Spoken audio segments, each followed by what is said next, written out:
Did you know there was a man who Umziyaniphazamisa. didn't just fake Mina his nifuna death, ukulala he la deleted ngesikhathi himself from sowani the manje. world. His name Wena was ubhizi Neo. no-TikTok. Wena uphazamisa mina ngisiphuzela ikhofi lana ngiyibola no-TikTok. Phela rasta madoda ningathi manizela sekumele sizele sonke manje yabo. Futhi kumele silalele noma singathandi thina. Hayi phela amagqomoza ndoda ubanga umsindo ayi. Awunawo yini ama-headset? Hayi anginawo ayi. Wena amagqomoza nakubalela njalo. Hlezi unihlukumeza. Hayi wena rasta utete makhulu hayi ngiyazi uzoreporta ku-RA nakumawakhe hayi ngiyazi hayi. Hayi neke nikureport wanigcina kudala fana mina. Neke nikureport kodwa nje mina nakubalela. Hayi bo kahleni bo nangu rasta engisabisa bo. Nikusabisi qhubeka nje wena qhubeka khona uzokuthola fana mqhubeka. Hayi awukahle rasta ngithusa ngenyoka efile wena hayi. Ubani inyoka? Yimini inyoka efile?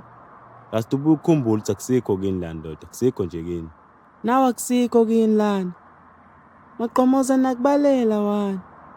Nakubalela 2. Hey nampo rasta. Nakubalela 3. Mfanami. Kusho kusho kusho kusho kusho kusho jengo kokom dala kusho kusho jenge keshe